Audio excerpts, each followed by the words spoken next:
హైదరాబాద్‌లో ఇటీవల జరుగుతున్నటువంటి పరిణామాల మీద మనతో మాట్లాడడానికి గోషామహల్ ఎమ్మెల్యే రాజాసింగ్ గారు ఉన్నారు. ఒకసారి రాజాసింగ్‌తో తాజా రాజకీయ పరిస్థితులకు సంబంధించి, అలాగే ఇటీవల పాతికేళ్ల ప్రస్థానం, ప్రవాసంలో మన సంస్కృతి సామ్రాజ్యం, మన సిలికానాంధ్ర ఇప్పుడు అమెరికా గడ్డ దద్దరిల్లేలా, తెలుగు రక్తం ఉరకలెత్తేలా చరిత్ర పుటల్లో నిలిచిపోయే రజతోత్సవ మహా సంగ్రామ సంబరం, విశ్వవ్యాప్త తెలుగు దిగ్గజాల అక్షర కవాతు, అద్భుత కళా వైభవం. రండి, మన అస్తిత్వాన్ని, విశ్వఖ్యాతిని చాటి చెబుదాం. ఆగస్టు 1న అమెరికా కాలిఫోర్నియా ఓక్లాండ్ ఎరీనాలో సిలికానాంధ్ర రజతోత్సవ వేడుకలో పాల్గొందాం. జరిగినటువంటి సంఘటనల గురించి ఒక్కసారి ఎమ్మెల్యే గారిని అడిగి తెలుసుకునేటువంటి ప్రయత్నం చేద్దాం. ఎమ్మెల్యే గారు నమస్కారం అండి. ముందు నమస్కారం. నమస్కారం. ఎలా ఉన్నారు సార్? చాలా రోజులు లేదు. బాగానే శ్రద్ధజీ, మీరు ఎట్లా ఉన్నారు? వైపు ఒక స్కూల్లో చూసాం, కల్మా చదవాలని చెప్పి వాళ్ళకి ఇచ్చినటువంటి హోంవర్క్ బుక్లో కల్మా నేర్చుకొని చదివి అనేది వర్క్ ఇచ్చింది. దాన్ని ఎలా చూస్తారు? ఇప్పుడు చాలా దురదృష్టం, సైదాబాద్లో ఒక స్కూల్లో సెకండ్ క్లాసు చదువుకుంటా ఆ చిన్న పిల్లోడికి హోంవర్క్లో రాసేసినారు ఈ కలమా చదువుకోవాలని. ఇది చాలా దురదృష్టం. ఇది ఇప్పటి నుంచి కాదు, ఎన్నో సంవత్సరాల నుంచి హిందువులకి ప్రతి ఒక్క యాంగిల్లో కన్వర్ట్ చేయాలి, వాళ్ళకి ఇస్లాము వైపు మళ్ళాలే అని వాళ్ళ ఒక కుట్ర అయితే జరుగుతుంది. వాళ్ళు స్కూల్ ఈడొస్తలేదు, మాల్స్ ఈడొస్తలేదు, కాలనీ కానీ చిన్న చిన్న బస్తీలు కూడా ఈడొస్తలేదు. ఎందుకంటే వాడు ఒక లక్ష్యం, గజ్వా హింద్, దానిపైన వాళ్ళు వర్క్ చేస్తున్నారు.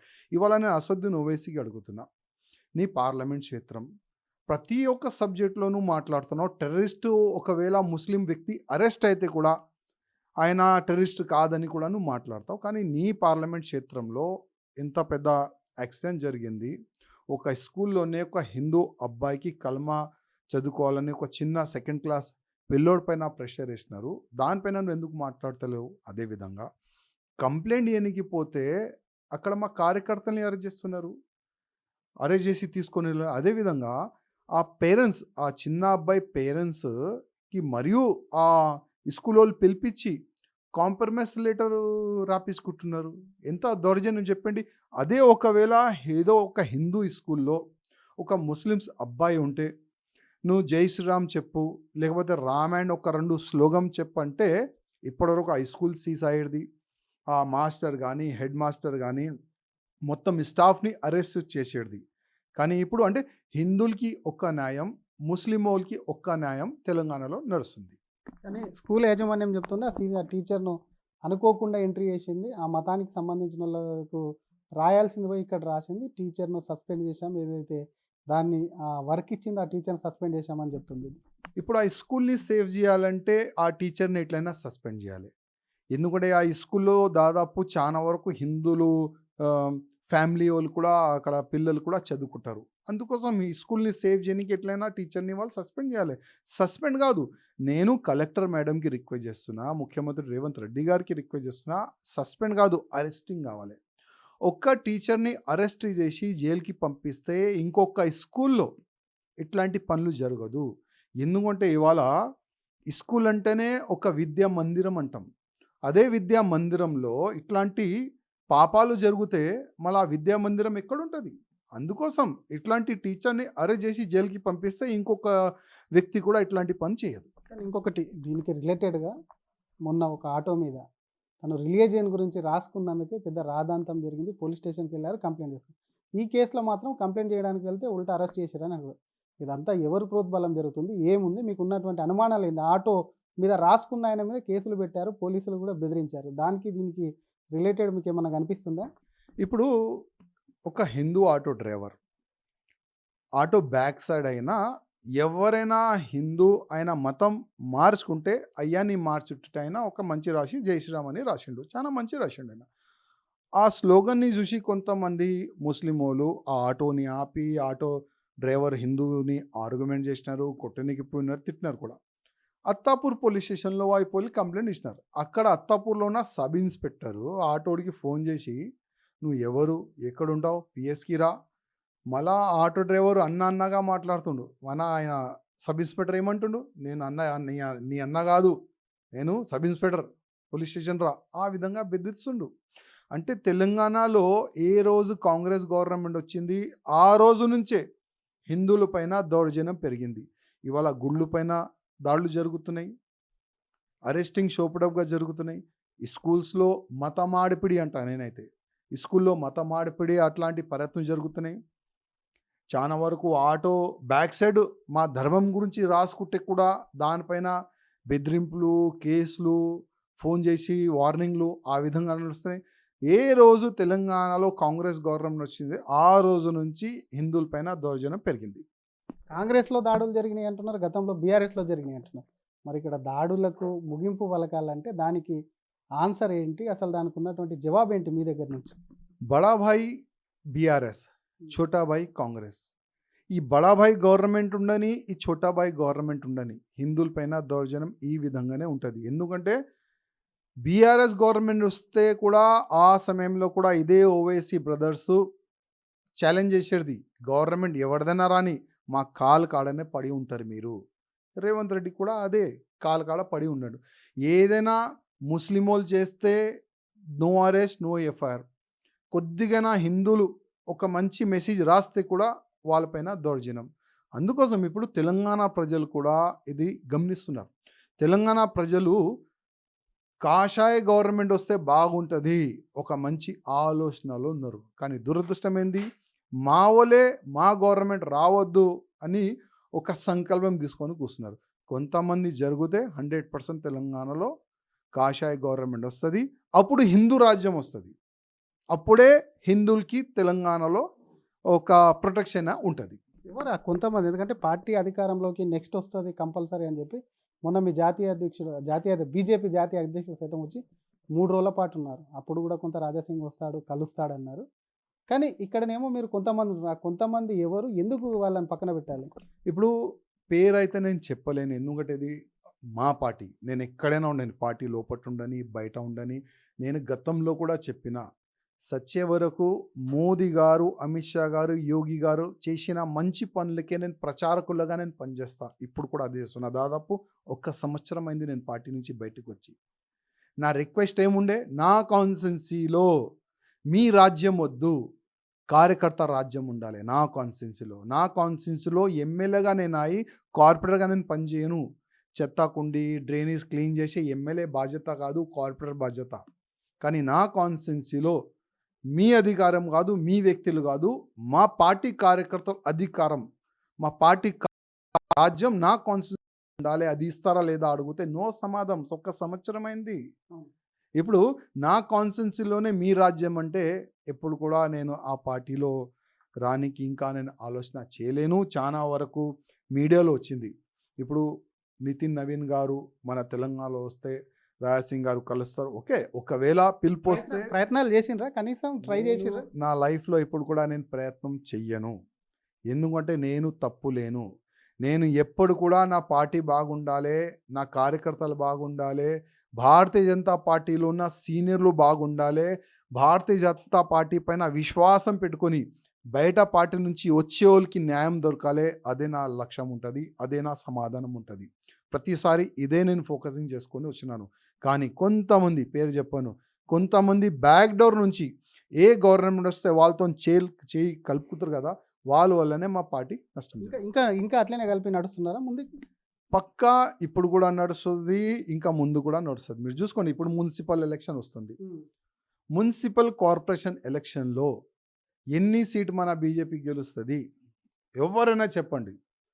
మీసాలను కట్ చేసుకుంటా 3 కొడతామంటున్నారు. 3 కార్పొరేషన్లు అయినాయి, 3 కొట్లాడితే 3 సీటు కైవసం చేసుకుంటామంటున్నారు. 3 కాదు, గతంలో గెలిచిన అంతా గెలుస్తేనే గొప్ప మాట. 48 స్థానాలు కూడా రాదు ఓవరాల్గా. అంతా గెలిచినా కూడా చాలా పెద్ద మాట. ఎందుకంటే ఇవాళ ఇప్పుడున్న కార్పొరేటర్కి గతే లేదు, ఎవరు అడిగేది గతి లేదు. నువ్వు మంచిగా ఉన్నావా, నువ్వు డివిజన్లో ఏదైనా బాధ ఉందా, నీకేదైనా బాధ ఉందా, నీకు ఏదైనా సపోర్ట్ కావాలా, అసలు ఎస్ఆర్ నీ డివిజన్లో ఏ విధంగా నడుస్తుంది, అసలు నీ పరిస్థితి ఏంది, ఏ కార్పొరేటర్ కూడా మా వాళ్ళు అడుగుతలేదు. భగవాన్ భరోసే, దేవుడు భరోసే మా కార్పొరేటర్స్కి ఇడిసేసినారు. అందుకోసం నేను ఛాలెంజ్ చేస్తున్నా, ఈ వచ్చే మున్సిపల్ ఎన్నికల్లో గతంలో గెలిచినా అంత గెలుస్తూ కూడా చాలా గొప్ప మాట. అంటే గొప్ప అంటే 48 రావనుకుంటున్నారా? ప్రజలు ఏనీకే ఓట్లేనీకే సిద్ధంగా ఉన్నారా అని మీరే అంటున్నారు. రావని మీరే అంటున్నారు మళ్ళీ. గొప్ప మాట అంటే అంత కూడా గెలవలేము. హ్మ్. ఆ పరిస్థితి ఉంది ఇప్పుడు. ఎందుకంటే గతంలో చాలా మంచి నాయకులు ఉండే. ఇప్పుడు ఆ నాయకులకి కోనలో కూర్చొని పెట్టినారు. చాలా మంది సీనియర్‌లకి చేతి కట్టి కోనలో కూర్చొని పెట్టినారు. ఇప్పుడు వచ్చే మున్సిపల్ ఎన్నికల్లో చూసుకోండి చాలా మా పార్టీకి నష్టం జరగొచ్చు. ఆ విధంగానైతే నాకు సర్వేలో కనబడుతుంది. ఒకవేళ ఇన్‌చార్జ్‌లుగా మున్సిపల్ ఎలక్షన్స్‌కి ఎవరన్నా ఇస్తే మీరన్న గతంలో ఉన్నటువంటి నాయకులు గాని ఎవరికి ఇస్తే బాగుంటది? ఇప్పటికి హైదరాబాద్ జీహెచ్ఎంసీకి సంబంధించి కూడా కొంత గ్రేటర్‌లో 3 మున్సిపాలిటీలయినాయి. కొంత చతికిలబడ్డదని అంటున్నారు. ఎవరికన్నా ప్రత్యేకమైనటువంటి బాధ్యతలు ఇస్తే బెటర్ అని మీరు అనుకుంటున్నారా? ఇప్పుడు హనీమూన్‌కి పోయే సమయం గాదు. హ్మ్. పార్టీ అధికారులు, కార్యకర్తలకి హనీమూన్‌కి పంపించే సమయం గాదు. ఇప్పుడు యుద్ధం సమయం. కాంగ్రెస్‌తోని, బీఆర్ఎస్‌తోని యుద్ధం చేస్తే జనాలకి విశ్వాసం పెరుగుతది పార్టీ పైన. ఇవాళ జీహెచ్ఎంసీ టోటల్ డ్యామేజ్ అయిపోయింది. మీకు బీటీ ప్లాంట్ లేదు, గుంతలైతే ప్యాచ్ వర్క్ చేయనీకి లేదు, డ్రైనేజ్ ఓవర్‌ఫ్లో అయితే దానికి హెటిక్ మెషిన్ లేదు, రోడ్ ఏయనీకి ఒక్కొక్క సంవత్సరం పెండింగ్ అయితుంది, కాంట్రాక్టర్‌కి డబ్బులు లేదు, జీరో. ఒక స్ట్రీట్ లైట్ పెట్టనీకి కూడా వీళ్ళ దగ్గర డబ్బులు లేదు. ఎవరు యుద్ధం చేస్తున్నారు చెప్పండి ఈ సబ్జెక్ట్ పైన? ఇప్పుడు ఎమ్మెల్యే ఎలక్షన్ అంటే నా దగ్గర చాలా సబ్జెక్ట్ ఉన్నది. కానీ ఇప్పుడు వచ్చేది మున్సిపల్ ఎలక్షన్. ఎవరు యుద్ధం చేస్తున్నారు? ఎవరు ప్రొటెస్ట్ చేస్తున్నారు? ఎవరు ఇట్లాంటి సబ్జెక్ట్‌ని మీడియా ముఖంగా గానీ, పబ్లిక్ ముఖంగా గానీ ఎవరు తీసుకొని వస్తున్నారు? ఎవరు లేరు గదా! దీన్ని అర్థమైంది కాంప్రమైజ్ రాజకీయం నడుస్తుంది. ఈ కాంప్రమైజ్ రాజకీయం మీకు గాదు, మనకు గాదు. ఇప్పుడు సోషల్ మీడియా జమానా. ప్రతి ఒక్క అంటే రిక్షా నడిపేవాడి దగ్గర కూడా స్మార్ట్ ఫోన్ ఉంది. ఆయన కూడా చూస్తుండు. ఆయన కూడా అర్థమవుతుంది కరెక్టు. కాంప్రమైజ్ రాజకీయం నడుస్తుంది. ఇవాళ గుంతలైంది, చెత్త కుండలు ఓవర్‌ఫ్లో అయితుంది. చెత్త లేపటానికి కూడా వీళ్ళ దగ్గర బండి లేదు, మషిన్ లేదు, ఏమీ లేదు, లేబర్ లేదు. కనబడుతుంది. దానిపైన యుద్ధం ఎవరు చేస్తున్నారు? ఈ సబ్జెక్ట్ పైన ఎవరు యుద్ధం చేస్తే పబ్లిక్ వాళ్ళకే ఓటేస్తది. ఆ విధంగా అయితే మూవ్‌మెంట్ ఇప్పుడు ఉన్నది. ఒకవేళ మున్సిపల్ ఎలక్షన్స్ వస్తే రాజాసింగ్ సొంత మనుషుల్ని నిలబెట్టబోతున్నాడా? ఎందుకంటే పార్టీ నుంచి ఒకవేళ పార్టీలో జాయిన్ కాకున్నా, పార్టీలోకి తిరిగి వెళ్ళకపోయినా, మీరు చెప్పిన మనుషులు వెళ్ళకపోయినా, మీ మనుషుల్ని సెపరేట్‌గా ఏమన్నా నిలబెడతారా? ఎవరికి మద్దతు ఇస్తారు? తెలంగాణలో గానీ, ఈ మున్సిపల్ కార్పొరేషన్‌లో గానీ, ఎప్పుడు కూడా నా వల్ల నా పార్టీకి, నా కార్యకర్తలకి, నా కార్పొరేటర్స్‌కి నష్టం జరగాలి అని నేను ఆలోచన చెయ్యను. నా వ్యక్తులు కూడా నేను పెట్టాలని ఆలోచన కూడా లేదు. ఎప్పుడైనా నేను పార్టీకి సపోర్ట్‌గా ఉంటాను. ఓపెన్‌గా గానీ, బ్యాక్ సైడ్‌గా గానీ, కానీ మా వోళ్ళు గెలవాలని ఆ ప్రయత్నం అయితే నేను చేస్తాను. చాలామంది కార్పొరేటర్లతో మీకు సన్నిహిత సంబంధాలుంటాయి. ఒకవేళ ప్రచారంకు పిలిస్తే ఎలక్షన్‌లో వెళ్తారా గ్రేటర్‌లో? 100% వెళ్తాను. ఏ కార్పొరేటర్‌కి నా నా అవసరం పడితే ఆ కార్పొరేటర్ గురించి నేను నిలబడతాను. ఆయన గురించి నేను ప్రచారం కూడా చేస్తాను. బీజేపీ లేనిది రాజాసింగ్ లేడని కొన్ని విమర్శలొస్తున్నాయి. అందుకే రాజాసింగ్ బీజేపీలో ఉన్నంత పవర్‌ఫుల్‌గా ఇప్పుడు లేడనే విమర్శలకు మీ మీద వస్తున్నటువంటి కామెంట్స్‌కు మీరేం చెప్తారు? కొంతమంది కళ్ళు మూసుకొని రాయాసింగ్ లేడు అని అట్లాంటి ఆలోచన పెట్టుకుంటారు. కళ్ళు ఇప్పి చూడండి.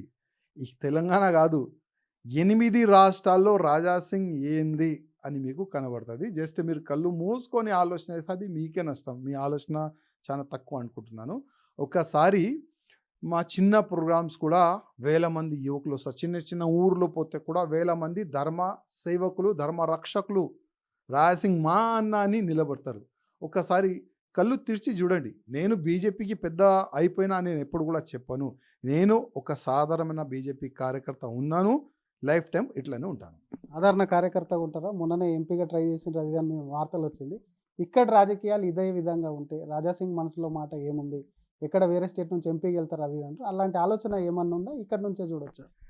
ఒకవేళ ఇంకా పొజిషన్ చాలా మారొచ్చు తెలంగాణలో. ఎందుకంటే నితిన్ నవీన్ గారు వచ్చిపోయినారు. ఢిల్లీలో కూడా ఈ కొంతమంది చేస్తున్న తప్పుల పనులకి అక్కడ కూడా రిపోర్ట్ వెళ్ళిపోయింది. ఏ విధంగా ఈ 23లో ఎమ్మెల్యే క్యాండిడేట్‌కి ఈ ఢిల్లీ నుంచి వచ్చిన ఫండ్ దోసుకున్నారు, తినేసినారు. ఆ రిపోర్ట్ కూడా ఢిల్లీకి వెళ్ళిపోయింది. ఎంక్వైరీ జరుగుతుంది. ఒక 3-4 మంత్స్‌లో మంచి మార్పు రావచ్చు. మార్పు వచ్చిన తర్వాత ఇంకా ఏమైతది అప్పుడే నేను జవాబు ఇవ్వచ్చు. అంటే మార్పులంటే కేంద్ర మంత్రులా? ప్రెసిడెంట్ అయితాడా? పార్టీలో మొత్తం పదవులు అనుకుంటా. ఇప్పుడు కేంద్ర మంత్రిలో కూడా మార్పు రావచ్చు. ప్రెసిడెంట్‌లో కూడా మార్పు రావచ్చు. చాలా వరకు పెద్ద పెద్ద పదవి కూడా అటు ఇటు కావచ్చు. చాలా మార్పులు తెలంగాణలో ఉంటాయి. ఎందుకంటే నెక్స్ట్ టార్గెట్ తెలంగాణ. బంగాల్ అట్లాంటి రాజ్యంలో బీజేపీ గవర్నమెంట్ వచ్చిందంటే తెలంగాణతో చాలా ఈజీ. ఎందుకంటే ఇక్కడ ప్రజలు రెడీ ఓటు బీజేపీ. కానీ ఇక్కడ కొంత ఆ ఈగోయిజంని పక్కా పెట్టి మనమందరం కలిసిమెలిసి ఇక్కడ బీజేపీ గవర్నమెంట్ తీసుకొని వస్తాం, ఆ ఆలోచన ఒక్కసారి వస్తే బీజేపీ గవర్నమెంట్ ఇక్కడ వచ్చేస్తుంది. మరొక పక్క మీ సహచర ఎమ్మెల్యే ఎంపీలకు సంబంధించి పార్టీలో కొంత వాళ్ళు కూడా ఇబ్బంది ఉన్నారని చెప్పి మీరు గతంలో అన్నారు. ఇప్పుడు అంతా కలిసే ధర్నాలు చేస్తున్నారు, కలిసే వెళ్తున్నారు. ఇప్పటికీ వాళ్ళకి మర్యాద దొరుకుతుందా, లేకపోతే బలవంతంగా వెళ్ళి కలుస్తున్నారని అనుకుంటున్నారా? మీతో మాట్లాడుతుంటారు కదా. ఈ క్వశ్చన్ మీరు వాళ్ళతోని అడిగితే మంచిగా ఉంటుంది. కానీ ప్రతి ఒక్క ఎమ్మెల్యే ప్రతి ఒక్క ఎంపీ కలిసిమెలిసి ఉంటేనే తెలంగాణలో ఒక మంచి మార్పు తీసుకొని రావచ్చు అని నా ఆలోచన. కానీ అదే ఎమ్మెల్యేస్కి అంటే వాళ్ళు మనసులో ఉన్న మాట నేను చెప్తా, నాకు భయం లేదు, నాకు సీట్ భయం లేదు, నాకు ఫ్యూచర్ భయం కూడా లేదు. ఎందుకంటే మనం ముందు నుంచే స్ట్రేట్ ఫార్వర్డ్. అదే ఎమ్మెల్యేస్కి ఫ్రీడమ్ ఇవ్వాలి. నేను మళ్ళొక్కసారి చెప్తున్నా, ఎమ్మెల్యేస్కి ఎంపీస్కి ఫ్రీడమ్ ఇస్తేనే వాళ్ళకి మంచిది, పార్టీ కూడా మంచిది. మరొక పక్క పార్టీలో రామచంద్రరావు దాదాపుగా ఏడాది అయిపోయింది. మీరు కూడా పార్టీ నుంచి బయటకు వచ్చి కూడా ఏడాది అయిపోయింది. ఈ ఏడాదిలో రామచంద్రరావు యొక్క అధ్యక్షుడిగా పార్టీ ఎట్లా ముందుకెళ్తుంది? ఇంకొకటి, రాజాసింగ్ ఏడాది నుంచి పార్టీలు లేరు. ఇతర పార్టీల నుంచి ఏమన్నా రమ్మని పిలుపు వచ్చిందా? కాంగ్రెస్ కానీ బీఆర్ఎస్ కానీ ఏదైనా ఇతర వేరే రాష్ట్రాల పార్టీలు? లేదు, కాంగ్రెస్ కానీ బీజేపీగా బీఆర్ఎస్ కానీ ఎప్పుడు కూడా నాకు పిలుపు రాదు. ఎందుకంటే వీళ్ళు ఎంఐఎంకి గులాంగిరి చేసి ఈ రెండు పార్టీ వాళ్ళు. నేను ఎంఐఎంకి పెద్ద శత్రు వ్యక్తి.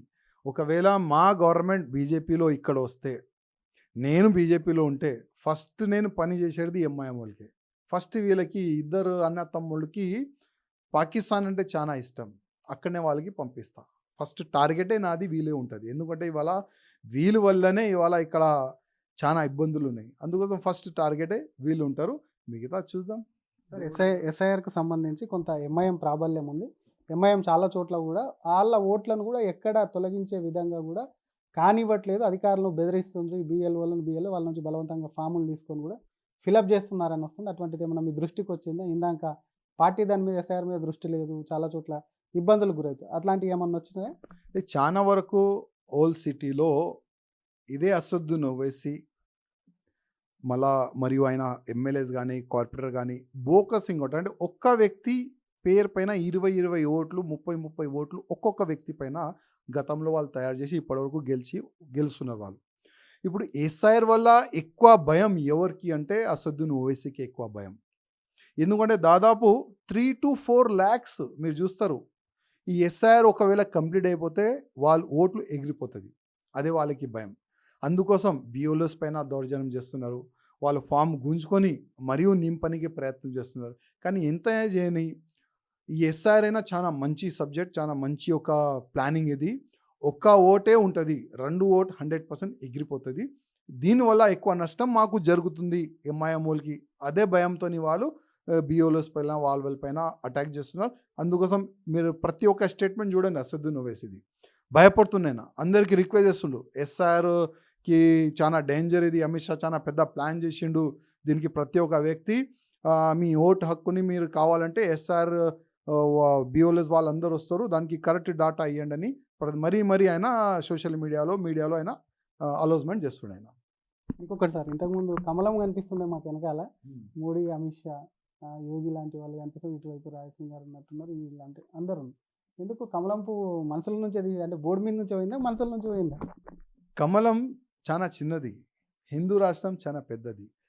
వీళ్ళు యావత్ భారతదేశంలో బీజేపీ అంటే ఎందుకు ఇష్టపడతారు? బీజేపీ వల్లనే భారతదేశం హిందూ రాష్ట్రం అవుతుంది. అదే మెసేజ్ ఇయనికి నేను అందరికీ ఒక్కటే బ్యానర్లో తీసుకొని వచ్చినాను. ప్రధానమంత్రి మోదీ గారు కానీ, అమిత్ షా గారు కానీ, బాగేశ్వర్ ధామ్ మహంత్ గారు కానీ, అందరు ఆల్ పెద్ద వ్యక్తులకి నేను ఈ బ్యానర్లో తీసుకొని వచ్చినాను. అందుకోసం మా లక్ష్యం ఒకటే, రాజకీయం మా లక్ష్యం కాదు, భారతదేశాన్ని హిందూ రాష్ట్రం చేయాలి, అదే మా ఒక లక్ష్యం. మళ్ళొక్కసారి అడుగుతున్నాను సార్, మీకు పార్టీలో రాజాసింగ్ తిరిగి ఎప్పుడు చేరుతారు? ఆ కండిషన్లు తొలగించినట్టేనా, ఇంకా అవే ఉన్నాయా, లేకపోతే 2-3 నెలల తర్వాత మార్పులు ఉంటాయి అంటున్నారు? ఆ 2-3 నెలల తర్వాత అయినా జాయిన్ అయ్యే ఛాన్స్ ఉందని అనుకోవచ్చు. మార్పులు వచ్చిన తర్వాత, మా ఓళ్ళకి ఫ్రీడమ్ ఇచ్చిన తర్వాత, మాకు గవర్నమెంట్ బీజేపీ గవర్నమెంట్ తెలంగాణలో తీసుకుని రానికి మాకు ఫ్రీడమ్ ఇచ్చిన తర్వాత 100% మేము మళ్ళీ బీజేపీలో వస్తాం. Thank you sir. ఇది అసలు కల్మా కానివ్వండి, ఆటో ఇష్యూకి సంబంధించినటువంటి అంశంలో పెద్ద కుట్రే ఉంది అని అంటూ మరొక పక్క పార్టీలో ఉన్నటువంటి పరిస్థితి మారుతుంది. అందులో చేంజింగ్స్ కూడా కనిపిస్తాయి కాబట్టి ఆ మార్పులు వచ్చాక పార్టీలోకి వచ్చేందుకు కూడా ఆలోచిస్తానని చెప్తుంది. మరొక పక్క హిందూ దేశం కావాలి కాబట్టి వారందరి స్ఫూర్తితో కూడా వెనకాల ఉండి కూడా అందరినీ మోడీతో సహా అందరినీ హిందూ రాష్ట్రం కోసం పోరాడిన వాళ్ళందరినీ కూడా పెట్టానని మరి ఎమ్మెల్యే రాజాసింగ్ అంటున్నారు. కెమెరామెన్ విజయ్తో శ్రీధర్, RTV, హైదరాబాద్.